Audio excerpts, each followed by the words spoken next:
Hello बच्चों, ये हमारी मैग्नेटिज्म एंड मैटर की सेक्शन 2 वाली क्लास है। तो इस क्लास में हम लोग अर्थ मैग्नेटिज्म के बारे में पढ़ेंगे। तो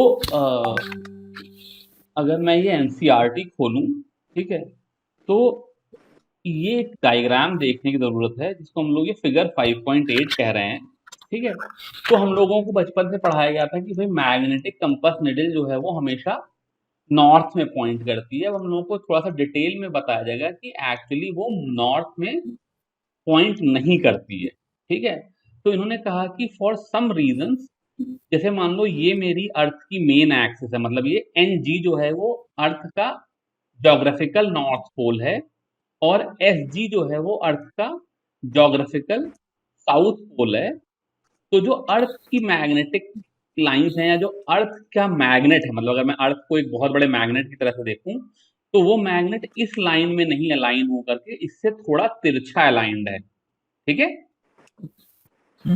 और इन दोनों के बीच में एंगल 11.3 डिग्रीज है। ठीक है, अच्छा, अब ये जो एंगल 11.3 है, ये भी देखो, जैसे मान लो दो लाइनें हैं ऐसे, इनके बीच का एंगल अगर 11.3 है, तो मैं 3D में जब इसको देखूंगा, तो जैसे जैसे इसको मैं रोटेट करूंगा और जैसे जैसे घूम रही है, वैसे वैसे ये एंगल 11.3 से कम होते होते कहीं पे जीरो भी हो जाएगा। ठीक है, तो इसका मतलब क्या है कि जो एक्चुअली कंपास निडल जो कि इस जगह पे पॉइंट करने की कोशिश करेगी, वो एक्चुअल नॉर्थ में ना पॉइंट करके उससे थोड़ा दाएं बाएं पॉइंट करेगी। ठीक है, ये एक बात क्लियर हो गई। जी सर। ठीक है, यस दूसरी सर। बात क्या है कि हमने देखो क्या देखा था कि अगर मैं अर्थ के मैग्नेट को, अगर हम अर्थ के मैग्नेट को एक इस तरह के मैग्नेट की तरह से देखें, ठीक है, तो तुम्हें मालूम है जो मैग्नेट की लाइंस हैं वो तो ऐसे होती है ना। ठीक है, तो इसका मतलब जरूरी नहीं है कि खाली इस जगह पर, एक जगह पर देखें तो जो मैग्नेट की लाइंस होगी वो मैग्नेट के पैरेलल होगी। अदरवाइज ये कहीं नीचे की तरफ झुकी हुई या ऊपर की तरफ झुकी हुई भी हो सकती है। ठीक है, तो नेट नेट इस सारी बात को लेकर के अगर हम लोग आगे चलें, तो इन्होंने यहां पर दो बातें बताई। एक बात तो ये बताई, पीछे वाले पेज पे यहां पे बताई, कि जो अर्थ का मैग्नेटिक पोल है वो एक्चुअल जो ज्योग्राफिकल पोल है, मतलब जहां पर एक्सिस कट करती है वहां पर नहीं है। इन्होंने बताया कि एक जो पोल है जिसको नॉर्थ मैग्नेटिक पोल कहते हैं, वो कहीं कनाडा के आसपास है। उसकी लोकेशन बता दी, 79.74 डिग्री नॉर्थ, 71.8 डिग्री वेस्ट। ठीक है ना, लैटिट्यूड लॉन्गिट्यूड हो गए। ठीक है, और जो अर्थ का मैग्नेटिक साउथ पोल है वो ऐसे ही उसी के just opposite 79.74 degree south and 108.22 degree east में ये कहीं अंटार्कटिका में लाई करेगा। ठीक है, यहां पर दूसरी एक बात जो जानने वाली हो गई, वो ये हो गई कि हम लोग बाई कन्वेंशन हम लोगों ने गड़बड़ कर दी। ठीक है, एक दिशा थी जिसको हम लोग नॉर्थ पोल कहते थे। ठीक है, एक कोई दिशा थी जिसको नॉर्थ कहते थे, एक डायरेक्शन था जिसको साउथ कहते थे। जब पहली बार आदमी ने कंपास खोजा, तो जो कंपास निडल जिस जो नॉर्थ डायरेक्शन में पॉइंट करती थी, उस चीज को हम मैग्नेट का नॉर्थ पोल कहने लगे। ठीक है, और जिस चीज में जो चीज साउथ डायरेक्शन में फॉलो करती थी उसको हमने मैग्नेट का साउथ पोल कहना शुरू कर दिया। लेकिन तुम्हें अब पता है कि मैग्नेट का नॉर्थ पोल तो दूसरे मैग्नेट के साउथ पोल की तरफ अट्रैक्ट होता है। ठीक है, अनलाइक पोल से एक दूसरे को अट्रैक्ट करते हैं।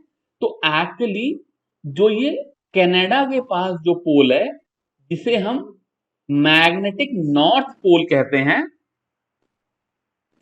ये पोल एक्चुअली मैग्नेट का साउथ पोल है।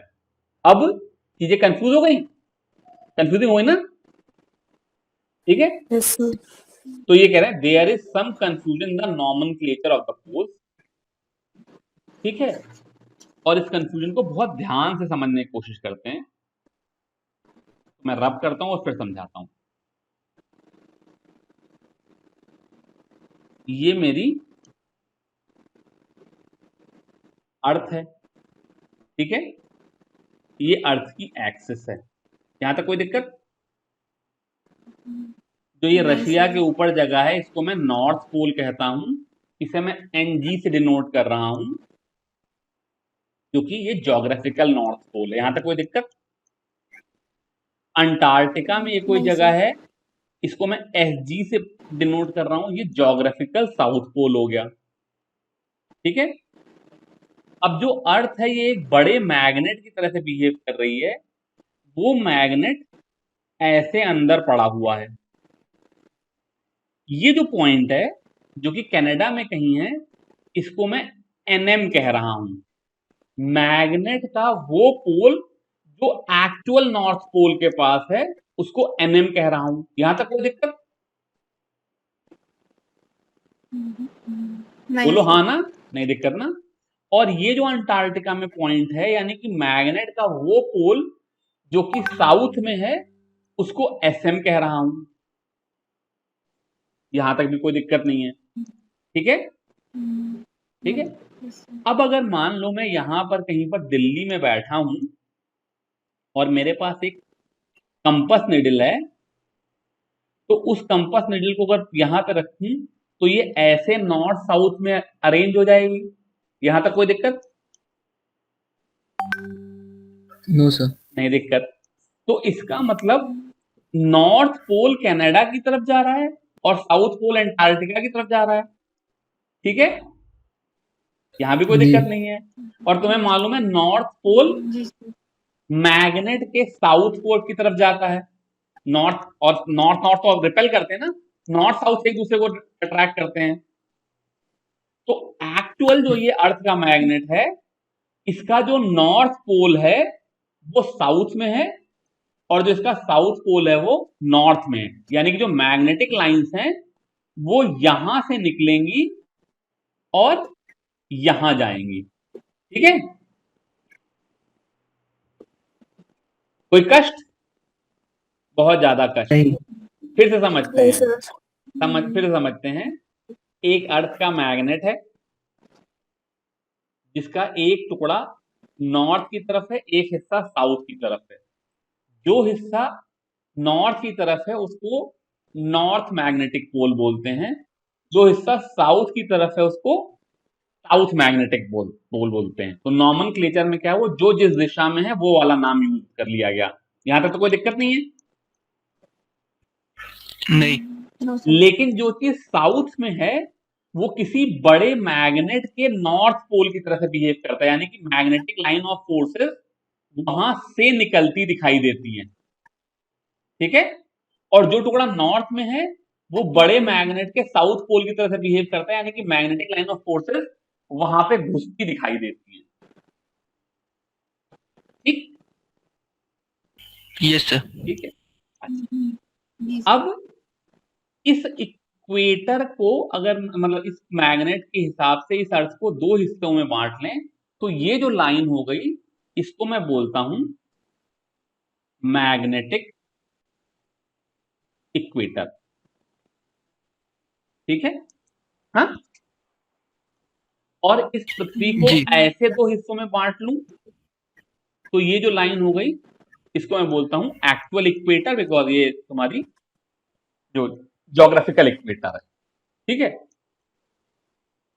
यहां तक कोई दिक्कत? नहीं सर। तो अगर नहीं मान लो सर। तुम मैग्नेटिक इक्वेटर पे खड़े हो, यानी कि कहीं यहां पर खड़े हो, तो तुम्हें मालूम है कि किसी मैग्नेटिक मोमेंट के पैरेलल में इस जगह पर जो मैग्नेटिक फील्ड होती है वो B is equal to mu not upon 4 pi M upon R cube होती है। एक्चुअली -m/r³ होती है। तो यहां पर तो मैग्नेटिक फील्ड एक्चुअल हॉरिजॉन्टल होगी। ठीक है। तो बेटा हाँ ना कोई नहीं बोल रहा है। Yes magnetic sir. एक बार इक्वेटर, फिर से। मैं कह रहा हूं अगर तुम मैग्नेटिक इक्वेटर पे ही खड़े हो, ठीक है, मुझे एग्जैक्टली इंडिया में नहीं पता मैग्नेटिक इक्वेटर कहां से पास होती है, पर just for the sake of example मान लेते हैं कि मैग्नेटिक इक्वेटर हमारी हैदराबाद से पास होती है। ठीक है।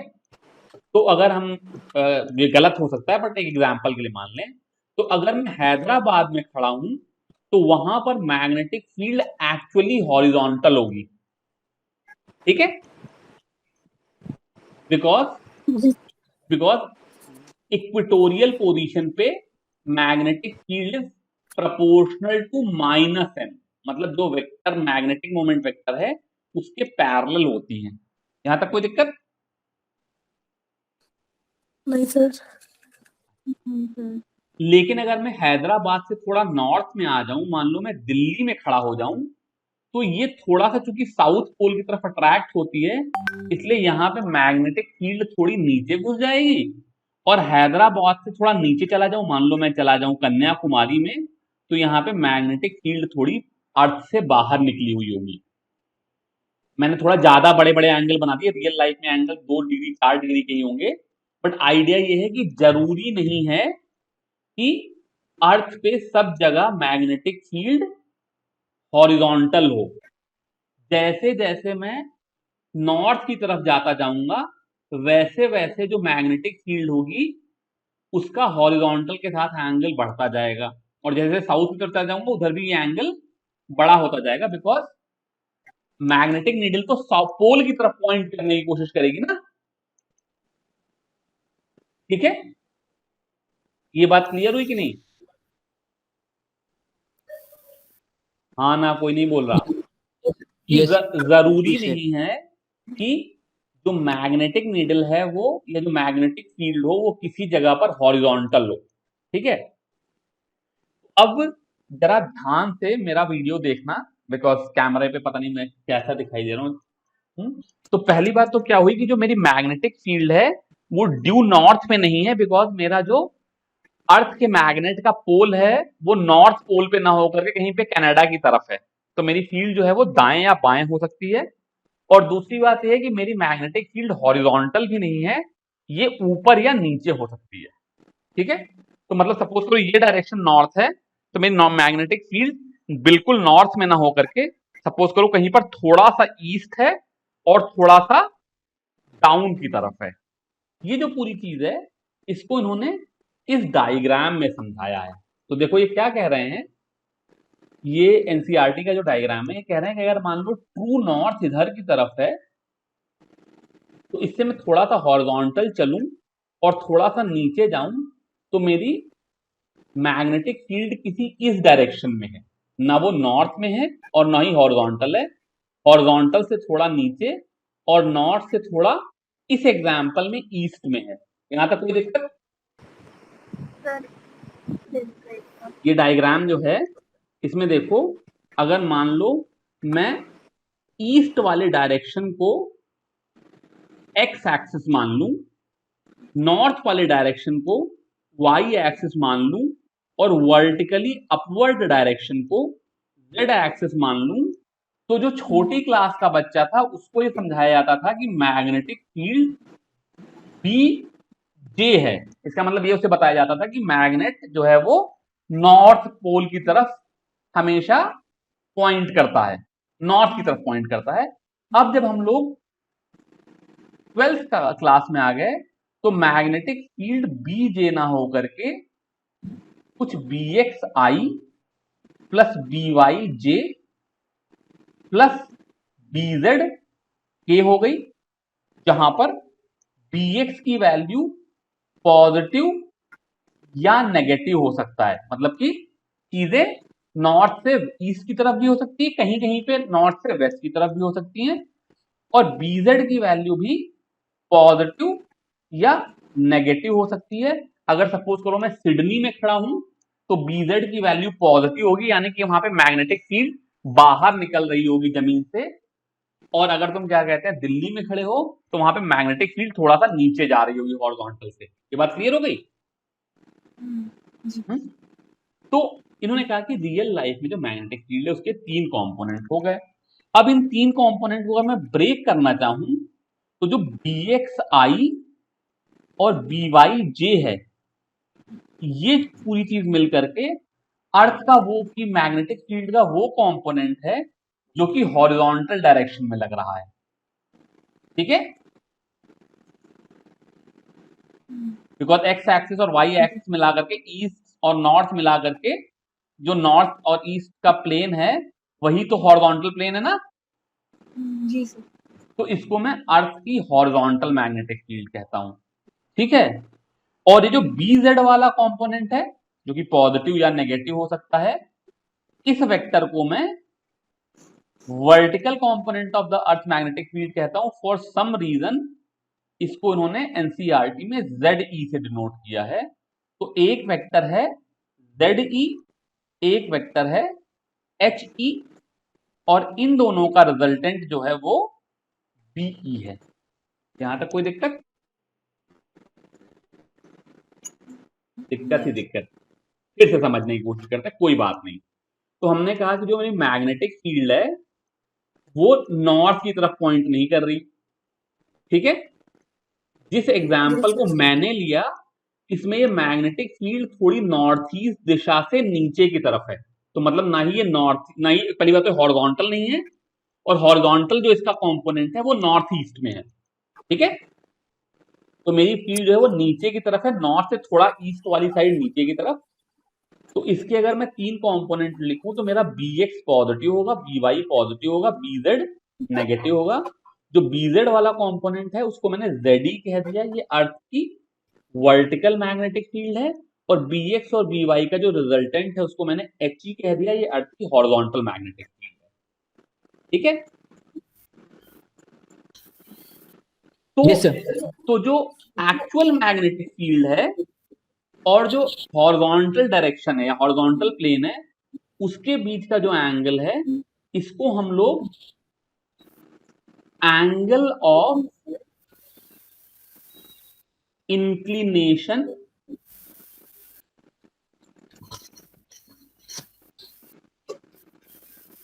या एंगल ऑफ डिप बोलते हैं। आई से इन्होंने एनसीईआरटी में डिप डिनोट किया है। और अगर तुम सिडनी में खड़े हो, अब पेन चलना बंद हो गया, अगर तुम सिडनी में खड़े हो, तुम साउथ अफ्रीका में खड़े हो, तो जो आई की वैल्यू है वो पॉजिटिव होगी, यानी कि अर्थ की जो मैग्नेटिक फील्ड है वो हॉरिजॉन्टल से थोड़ा ऊपर उठी हुई होगी, इसको हम लोग नॉर्मली इंक्लिनेशन बोलते हैं।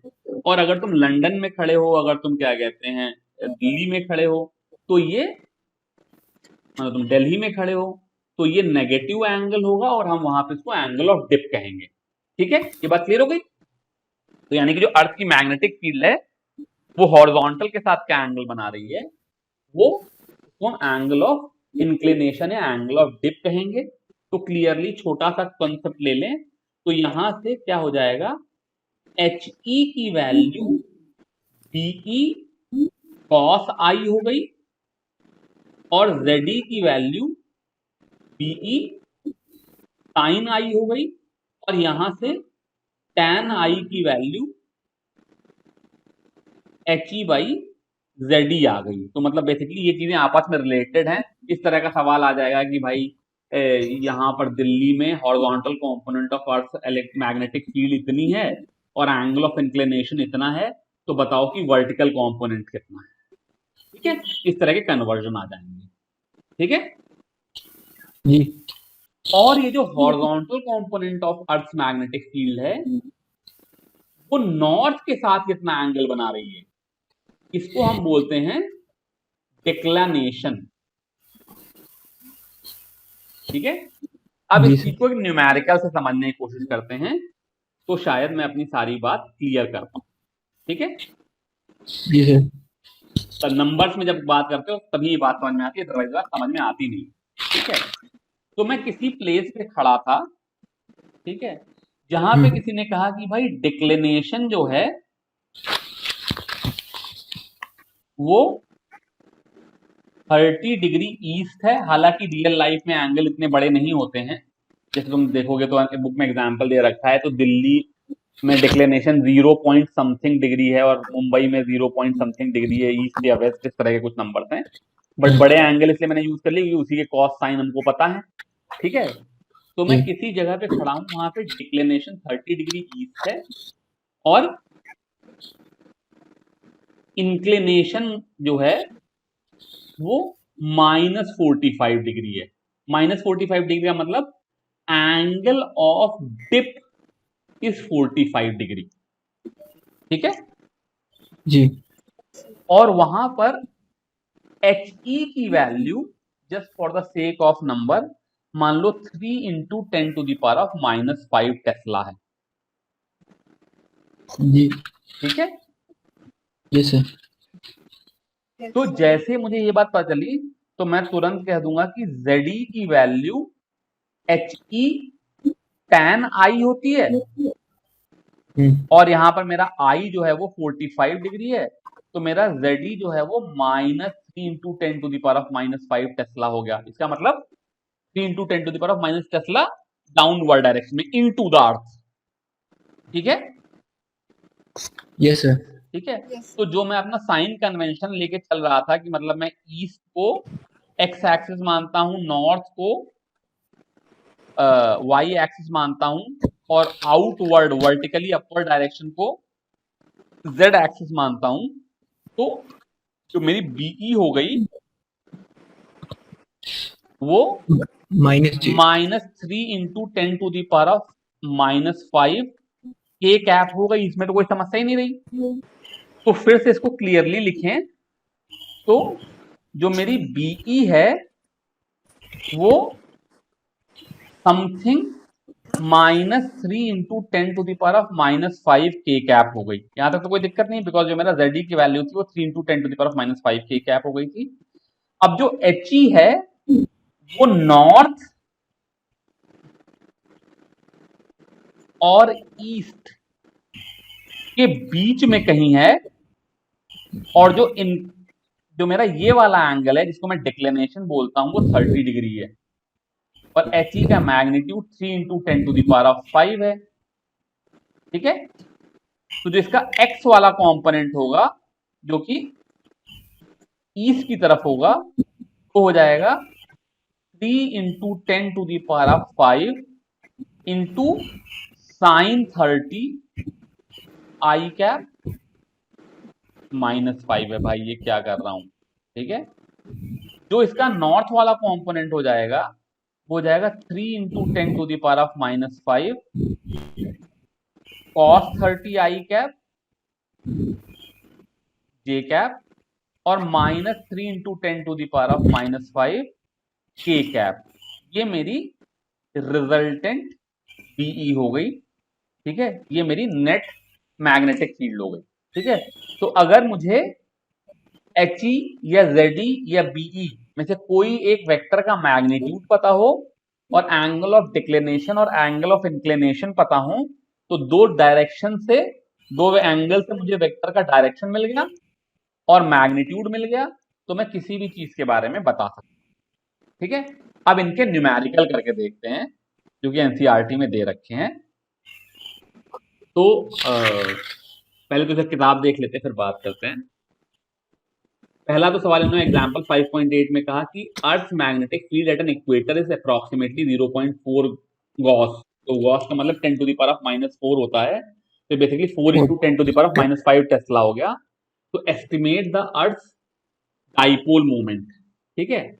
तो मैं वापस इस वाली स्लाइड पे चला जाता हूं, ठीक है।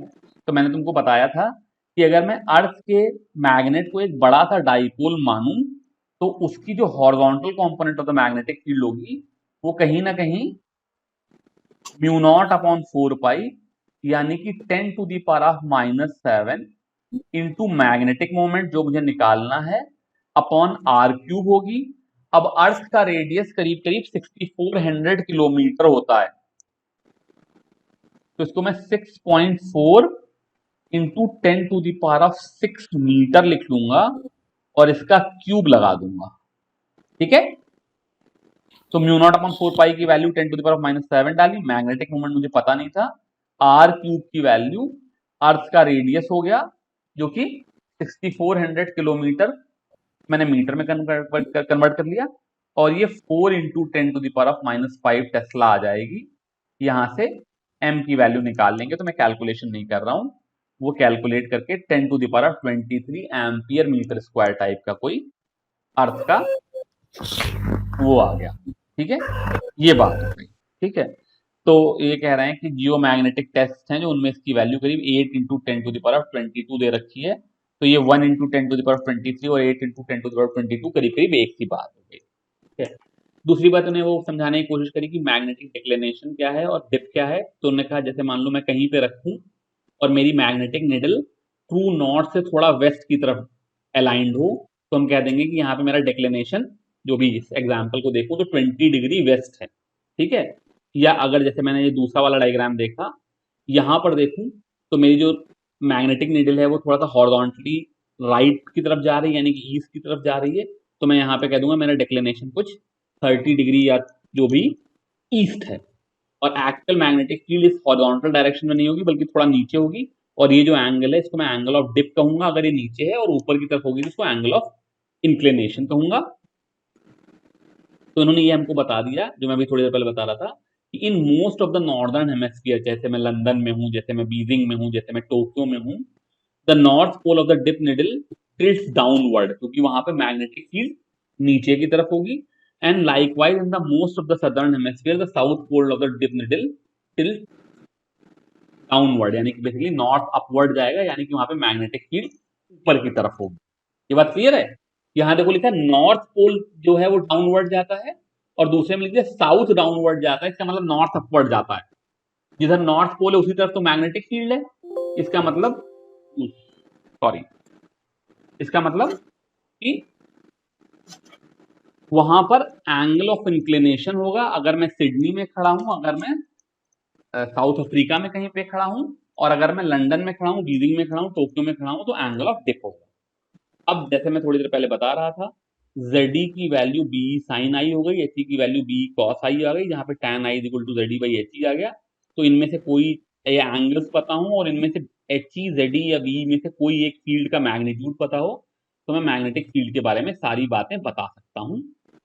इसके ऊपर देखो इस तरह के एग्जाम्पल आ गए। एग्जाम्पल 5.9 कह रहे हैं, in the magnetic meridian of a certain place the horizontal component of the earth's magnetic field is 0.26 gauge, तो ये HE आ गई, और angle of dip is 60 degree. what is the magnetic field of the earth at that location? ठीक है। तो यहां पर क्या कर लेंगे, पीछे वाले मैं यहां पर दिखाऊं तो इस ट्राइंगल को देखूं तो ये वाला जो वेक्टर है वो कितना 0.26 था, 0.26 इंटू 10⁻⁻4 टेस्ला है, और ये वाला एंगल 60 डिग्री है। तो HE is equal to BE cos 60 से BE की वैल्यू कितनी आ गई, HE अपॉन cos 60 जो कि इंटू 2 हो गया, तो ये 0.52 गॉस हो गया। ठीक है, ये कैलकुलेट करके इन्होंने 0.52 गॉस निकाला। ठीक है। इस तरीके के सवाल ढेर सारे आएंगे जो तुमको करने होंगे। फिलहाल मैं ये क्लास यहीं पे खत्म कर रहा हूं, क्योंकि ये बहुत ही कंफ्यूजिंग वाली क्लास है। मतलब हर साल दर साल बच्चे इसमें परेशान होते हैं, और इसको सीखने का एक ही तरीका है कि जो basically ultimately ZD HE BE I और D इनके बीच में दो एंगल और 3 मैग्नेटिक मैग्नीट्यूड्स के बीच में मुझे रिलेशन निकालने होते हैं। तो इनके सवाल करके देखोगे तब पता चलेगा कि कौन सी चीज कैसे आपस में रिलेटेड है। ये करके देख लोगे, उसके बाद हम लोग अगला सेक्शन अगली क्लास में पढ़ाएंगे। अभी के लिए इतना ही। Thank you very much.